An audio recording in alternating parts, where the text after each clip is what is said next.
Hello everyone, আমি তোমাদের সানবি। কেমন আছো তোমরা সবাই? আশা করি তোমরা সবাই খুব ভালো আছো। তো এইটা ধনতেরাসের ব্লগ। তো ধনতেরাসের দিন একটু গিয়েছিলাম আমি অফিস থেকে সোজা সোনা দোকানে। গরিব মানুষ তো একটু সিটি গোল্ড কিনতে গিয়েছিলাম আর কি। আর তো সেই দিন ছিল আমাদের পাড়ার মনসা পুজোও ছিল।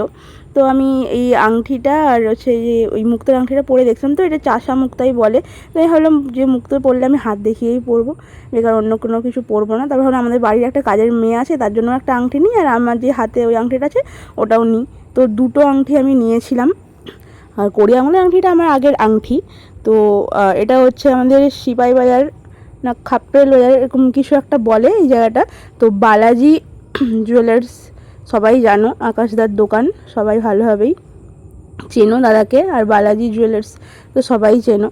তো তারপরে আমাদের তো মনসা পুজো যখন খাওয়া দাওয়া তো হবে না বাড়িতে, কারণ রান্না বন্ধ, রাত্রে রান্না হয়, ভাত রান্না করতে নিই। তাই আমি বিরিয়ানি নিয়ে চলে গেলাম। আমার তো আর উপোস টুপোস কিছু নেই, আমার একটাই খাওয়ার বিরিয়ানি। সে ডাক্তার যতই খেতে বারণ করুক, বাট আমি যখন তখন একটু খেয়ে নিই। আর কী করবো বলো, লোভী মানুষ, একটু মেনে নিতে হবে, কিছু করার নেই। তাই আমি একার জন্য, দিদিদের জন্য মা তার ভাত এনেছিল হোটেল থেকে। আমি আমাকে বলেছিল ভাত খাওয়ার কথা, আমি খাইনি, আমি বিরিয়ানি নিয়ে চলেছিলাম। আর এটা হলো আমার বাড়ির কাজের মেয়ের জন্য কিনেছিলাম এই আংটিটা। আর আমার এইটা দুটো আংটি নিয়েছিলাম।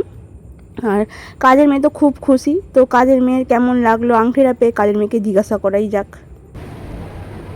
এই যে আমাদের কাজের মাসি, ঠিক আছে, আমাদের কাজের মাসিকে আমি একটা ধনতেরাসে জিনিস গিফট করলাম। তো কাজের মাসিকে কেমন লাগছে গিফটটা পেয়ে একটু জিজ্ঞাসা করা হোক। আচ্ছা কাজের মাসি, আপনার কেমন লাগছে?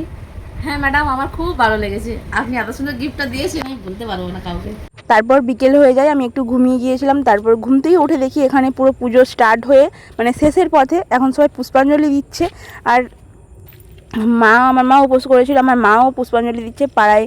আর দিদিরাও পুষ্পাঞ্জলি দিচ্ছে, আমার বেটা পুষ্পাঞ্জলি দিচ্ছে, আমার দিদির ছেলে, সবাই। আর এটা হলো আমার ফেভারিট মা, মানে আমার খুববার খেয়ে পুষ্পাঞ্জলি।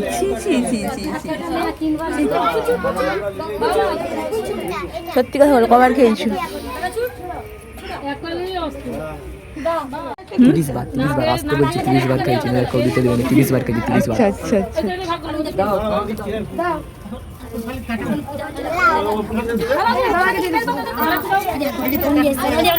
পুষ্পাঞ্জলি হয়ে গিয়েছে। পুষ্পাঞ্জলি হওয়ার পর এখন হোম হচ্ছে, কেননা হচ্ছে যে হোমটা হলে পুজোটা শেষ হয়ে যাবে। তো যারা যারা পুষ্পাঞ্জলি দিয়েছে তাদের এখন প্রচুর খিদে পেয়ে গেছে, তাহলে এখন সবাই খেতে চলে গেছে। তাই এখন পুরো জায়গাটা ফাঁকা হয়ে গেছে। তো এটাও হলো পার্ট 1 মনসা পুজোর পার্ট 2 অবশ্যই আসবে। এখনের জন্য টাটা বাই বাই। এরা সবাই সেজে গুজে ঘুরছে, আমি জ্বর অবস্থায় ঘুরছিলাম, মানে ভিখারির মতো, কি বলবো।